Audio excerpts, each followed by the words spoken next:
Knots attacking his former White House counsel, Don McGahn, who, by defying Trump's orders, likely spared the president a worse fate in special counsel Robert Mueller's criminal obstruction of justice investigation. It's the testimony of another former top aide that may present an even greater political threat to the president. New reporting in the New York Times reveals that on 3 occasions, Donald Trump sought to have his Attorney General, Jeff Sessions, investigate and prosecute his former rival, Hillary Clinton. From that Times report, quote, Mr. Mueller's report released last week brimmed with examples of Mr. Trump seeking to protect himself from the investigation. But his request of Mr. Sessions and 2 similar ones detailed in the report stands apart because it shows Mr. Trump trying to wield the power of law enforcement to target a political rival, a step that no president since Richard Nixon is known to have taken. Everyone's still here. Heidi, this would seem to be the kind of material in that Mueller report that lets Democrats paint the kind of picture Harry and Nick are talking about of just textbook abuse of power. This is something, Nicole, that I think is actually really undercovered and that we will learn years from now about the extent of this president's attempts to interfere with the Justice Department. We're only scratching the surface of it. We've seen it in many manifestations, including when the president warned as a candidate that he would never allow the AT&T Time Warner deal to go through, and then having the Justice Department then step in, and we still don't know the whole story there, just like we still don't know the full extent to which he's pressured Sessions, into which he's pressured the current Attorney General, all things that were stopped or attempted to be stopped after Watergate. That's why the U.S. created a contacts policy against this type of interference by the executive with the Justice Department, because the Justice Department and the Attorney General is not supposed to be the president's personal attorney. You worked for Hillary Clinton. Can you imagine the specter of investigating and prosecuting Hillary Clinton? I mean, it makes me physically ill. And I remember after we lost, that was my, that was like the thought on Thursday was, oh my God, he's going to lock her up. Like, he's going to do it. He is going to put her in jail. And it's still chilling to this day. And thank God people of Justice Department fought it. But, and all of this is getting dumped in Nancy Pelosi's lap. And I agree with what Donnie said before the break about how if you can, structure this message-wise as a broader pattern of corruption that hurts real people, that's great. It's like that's hard to execute day to day. But I trust Nancy Pelosi to be able to balance this. I think a lot of people think she's like really scared of and against impeachment. I'm not sure that's true. I think she's pretty good at playing rope-a-dope. I'm pretty sure she's given Trump a lot of rope to say we need the report. Now we need the unredacted report, and we're going to go through hearings and not jump to conclusions. But I think that she's prepared to do her constitutional duty, and if that's where it leads her, legitimately, she's willing to do it. But she's also very savvy, and so she knows if I ask for an infrastructure meeting at the White House, that's going to get covered.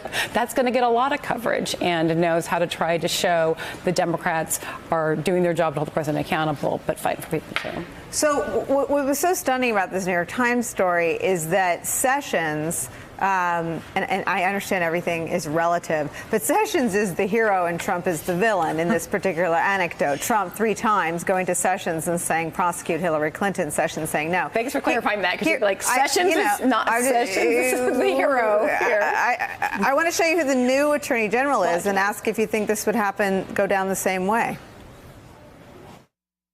I think spying on a political campaign is a big deal. It's a big deal. So you're not suggesting, though, that spying occurred?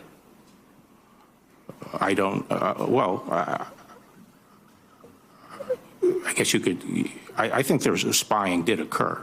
Yes, I think spying did occur.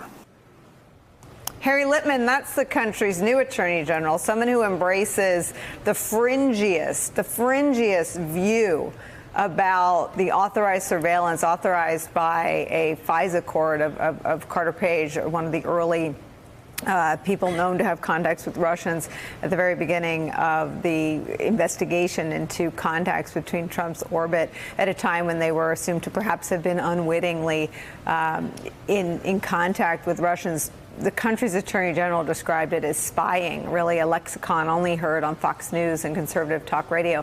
The next time Trump, who 3 times wanted to prosecute Hillary Clinton. The next time Trump wants to do that, that's the man who'll pick up the phone. What do you think he'll say? Yeah, and he also wrote something about this as a private citizen. Look, well, actually, one of the great details in the report, Jeff Sessions took to every time he met with Trump carrying a resignation letter in his pocket. What do I think he'll say?